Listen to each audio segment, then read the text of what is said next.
బిస్మిల్లాహిర్రహ్మానిర్రహీం. అస్సలాము అలైకుం వరహ్మతుల్లాహి వబరకాతు. నా ప్రేమైన సోదర మహాశయులారా, అల్హమ్దులిల్లా, అల్లాహ్ యొక్క దయ వల్ల ఇప్పుడు మనకి దిల్హిజ్జా యొక్క పవిత్రమైన రోజులు మన యొక్క జీవితంలోకి వచ్చాయి. అదేవిధంగా ఆ యొక్క రోజులు మనం గడుపుతున్నాము. ఈ యొక్క రోజులలో ప్రవక్త సల్లల్లాహు అలైహి వసల్లం గారు చాలా ఉత్తమమైన ఆచరణలు తెలిపారు. అదేవిధంగా ఉపవాసాలు ఉండమని చెప్పి ఆజ్ఞాపించారు. అదేవిధంగా రాత్రిపూట జాగారం చేసి అల్లాహ్ యొక్క ఆరాధన చేయమని చెప్పి కూడా ప్రవక్త గారు మనకి ఆజ్ఞాపించారు.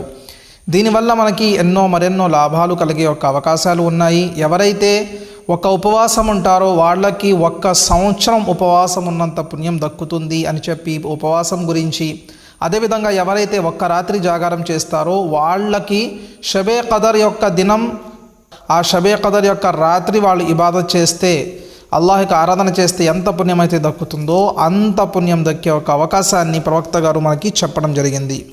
నా ప్రియమైన సోదర మహాశయులారా, అందుకని ఈ పవిత్రమైన 10 రోజులు, పండగ 10 రోజులు ఏదైతే ఉన్నాయో ఈ 10 రోజులు కూడా మనం పవిత్రంగా గడపడానికి ప్రయత్నిద్దాము. నా ప్రియమైన సోదర మహాశయులారా, ఈరోజు నేను మీ అందరికీ ఒక ముఖ్యమైన విషయం చెప్పదలుచుకుంటున్నాను. ఉపవాసం ఉండాలి అంటే కొంతమంది వెనకాడుతూ ఉంటారు. అదేవిధంగా రాత్రిపూట జాగారం చేయాలన్నా కూడా కొంతమంది వెనకాడుతూ ఉంటారు. ప్రవక్త గారు మనకి ఉపవాసాలు ఉండమని, జాగారం చేయమని, అదేవిధంగా అల్లాహ్ యొక్క నామస్మరణ చేయమని కూడా చెప్పడం జరిగింది. అందుకని ఇక్కడ మనం అల్లాహ్ యొక్క నామస్మరణ ఏమి చేయాలి అన్నది కూడా ప్రవక్త గారు మనకి తెలిపారు. నేను మొట్టమొదటిగా మీకు ఒక హదీస్ తెలుపుతాను.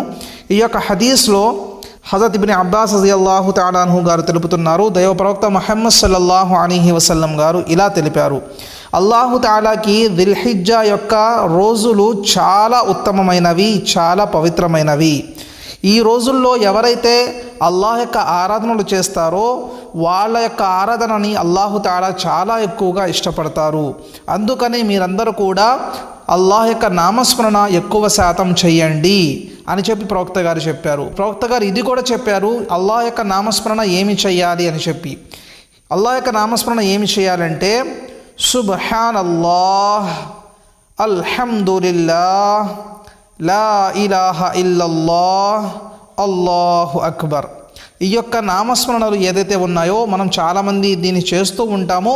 కానీ ఈ పవిత్రమైన 10 రోజులలో, పండగ 10 రోజులలో మనం ఈ యొక్క నామస్మరణ చేస్తే లెక్కలేనన్ని లాభాలు మనం సంపాదించుకోవచ్చు. అందుకని ప్రతి ఒక్కరు కూడా ఈ యొక్క విషయాన్ని గమనించండి. ఈ యొక్క విషయాన్ని మీ యొక్క బంధుమిత్రులు కూడా తెలియచేయండి. సుబ్హానల్లాహ్, అల్హమ్దులిల్లాహ్, లా ఇలాహా ఇల్లల్లాహ్, అల్లాహు అక్బర్. ఈ యొక్క నామస్మరణలు మీరు చేస్తూ ఉండండి.